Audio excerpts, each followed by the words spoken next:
Say all that again. Okay. We just didn't start this. So no, but honestly, the moderation is a power play.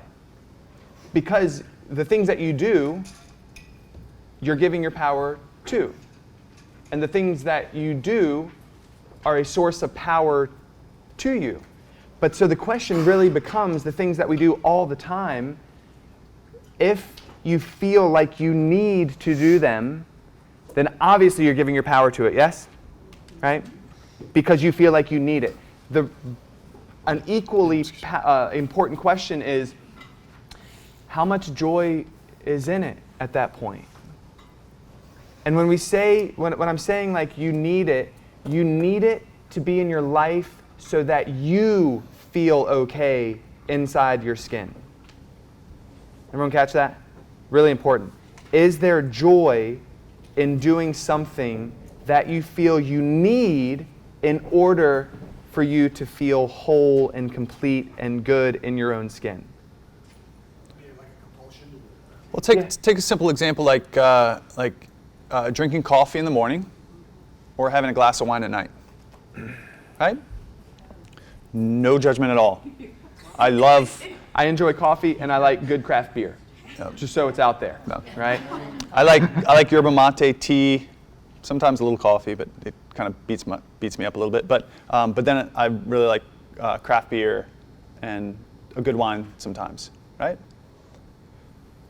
If I need my coffee every single morning in order to just function, am I giving my power to it? Or let me say it another way. If I don't have my coffee in the morning, do you want to be around me, right? Is it that, right? Some of us are like, hell no, you don't want to be around me. If I don't have my coffee in the morning, I am not a pleasant person. Or do I need to have a glass of wine at night, every single night, in order to feel relaxed? Again, I have no judgment. If you say, yes, I need a glass of wine every single night to feel relaxed, rock on, totally fine. If you're saying, yes, I need caffeine every single morning, I need a cup of coffee or tea or whatever every single morning just to feel like I can function, it's okay. That's not the thing. What we're trying to highlight is, am I giving my power to it? Am I giving my power to it? Is it possible to not do it and still feel okay? Is it?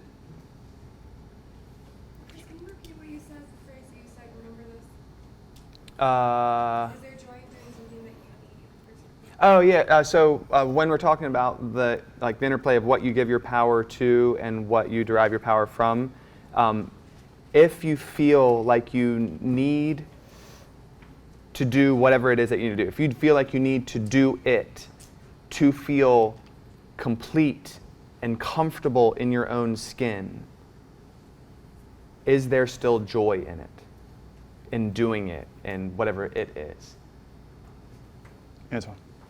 So definitely gonna throw that on his head. Like, so how do you let's talk about practices like meditation. Because honestly, I've gotten away from them, but the truth is, like, when you get into those things, you don't feel normal when you don't do them. You know what I mean? Like, because the world is just, you understand that like those practices line you up. You know what Yeah. I mean? They do. They line you up, and then when you're not doing them,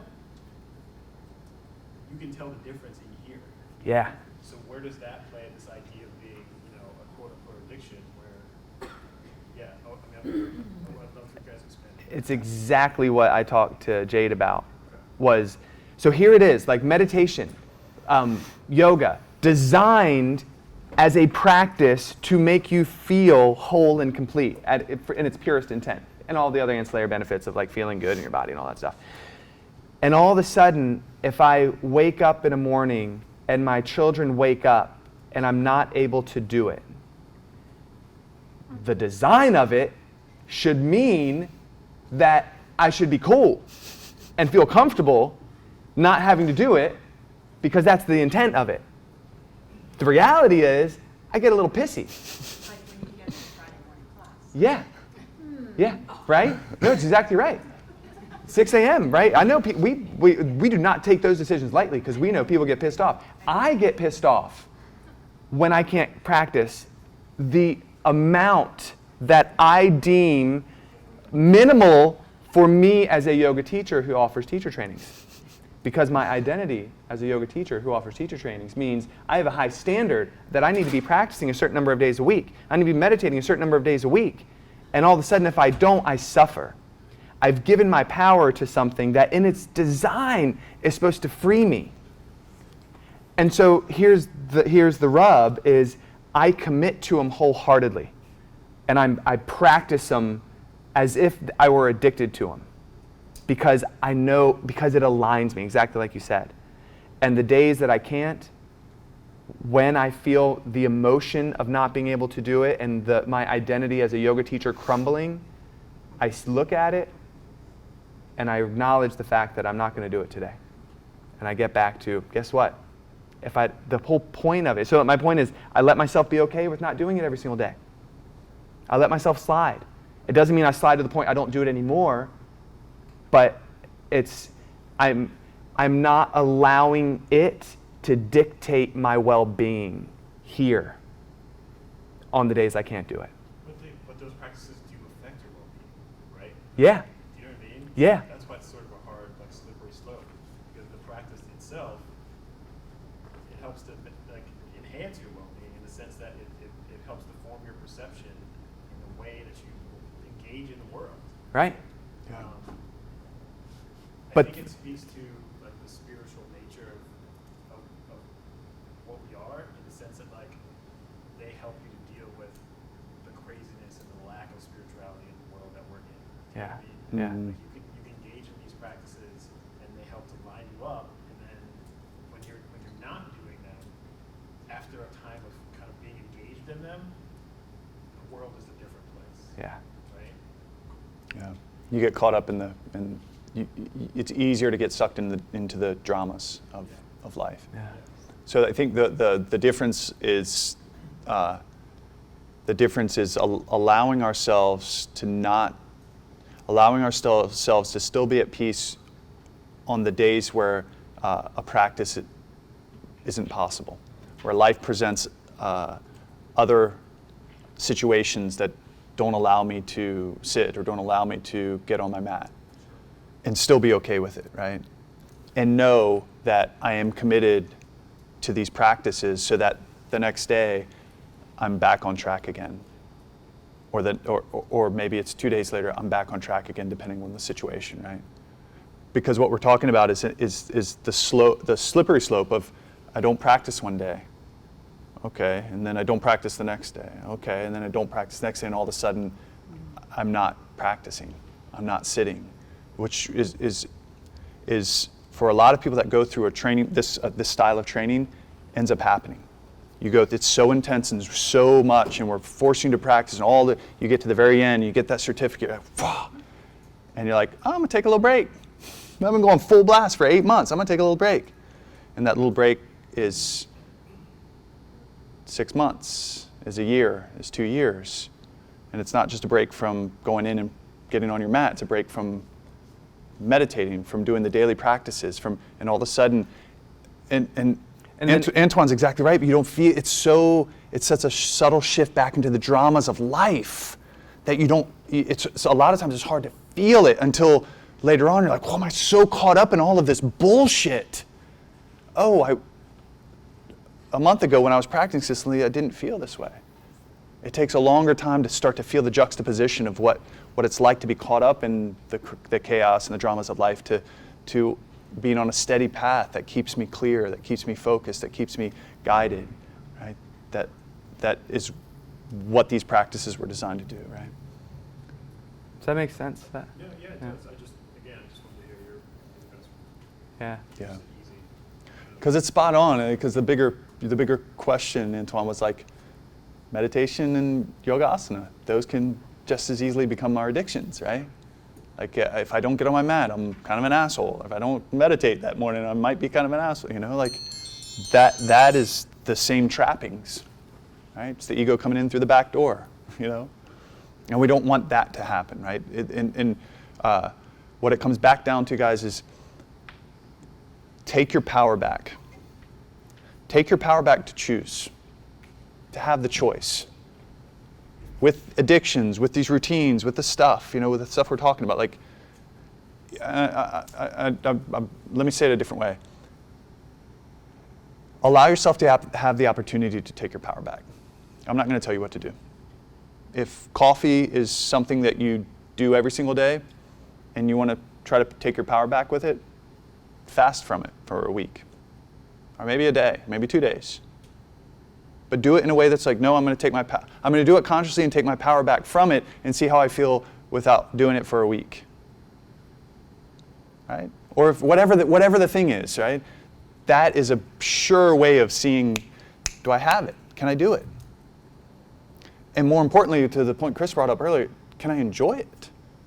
Because there was a time where you didn't need coffee in the morning. There was a time where I didn't need tea or coffee in the morning, right? There was a time where that was. And then there was a time where I started and I was like, wow, I like this. I like this. I like this caffeine buzz. This feels cool. I'll do it again and again and again and again. And soon, normal is here. It's not here. And in order to get back to normal, you need that caffeine, right? Whereas normal was here, and the caffeine brought you up here. Made you feel, wow, this is awesome, right? But if we do it enough, normal becomes here, right? And just to feel normal, we have to have that caffeine, or whatever the thing is, It really goes for everything, so.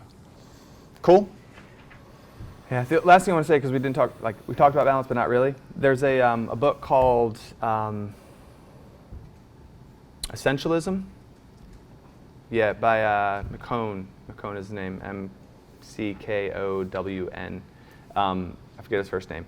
And he talks about balance, and he's like, balance is kind of like, it's not achievable in the way most people think.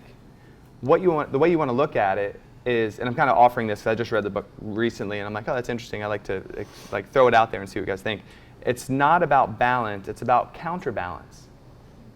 Because essentially, on this pendulum, we're all a little off skew, right? And what you'll read in The Untethered Soul is a whole section on like Taoism and the middle path, right? And being that pendulum resting in the center where your energy is the most effective and the most efficient. But most of us, honestly, if we're really being serious, is you're kind of off on one side. And then, so what ends up happening is you realize, oh man, I'm out of balance. And the idea, what ends up happening when you let that go, is you go to the other side, and you counterbalance. So the answer isn't to try to balance, it's to notice when you're out of balance and to counter it, to go to the other side.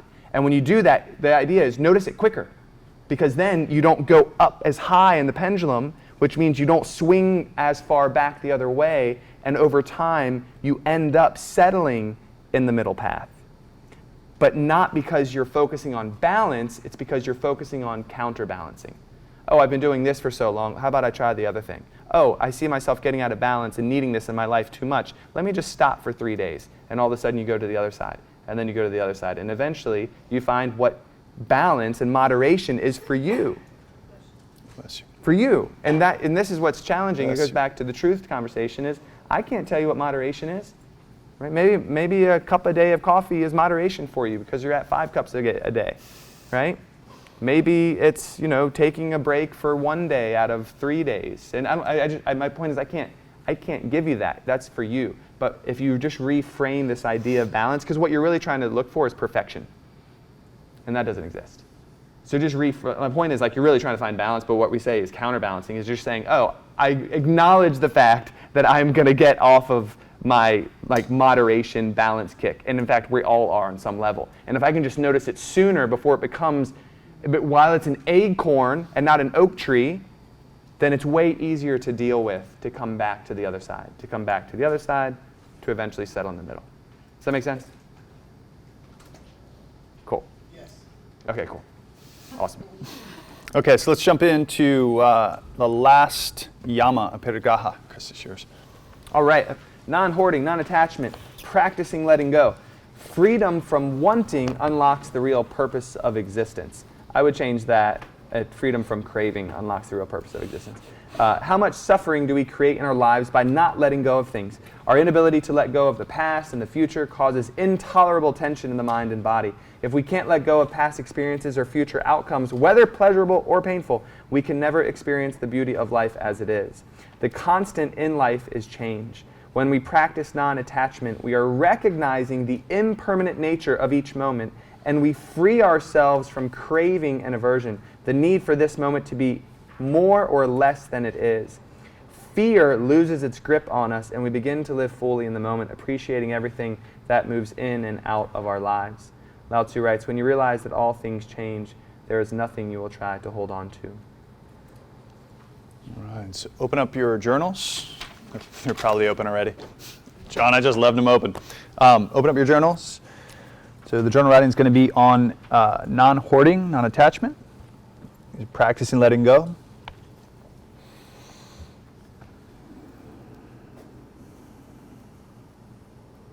And at the top, the question is attachment at odds to the natural flow of impermanence? And why? Is attachment at odds with the natural flow of impermanence? Is attachment at odds with the natural flow of impermanence? Impermanence. And why?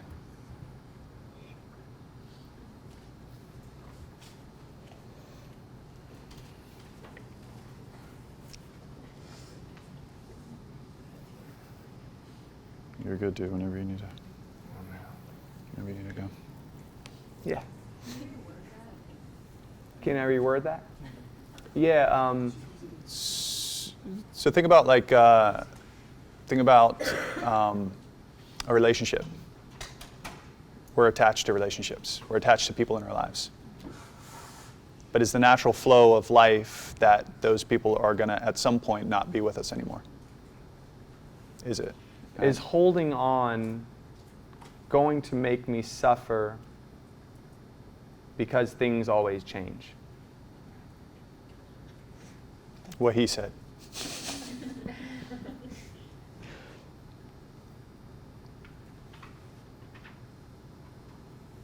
You know I keep you around for some reason.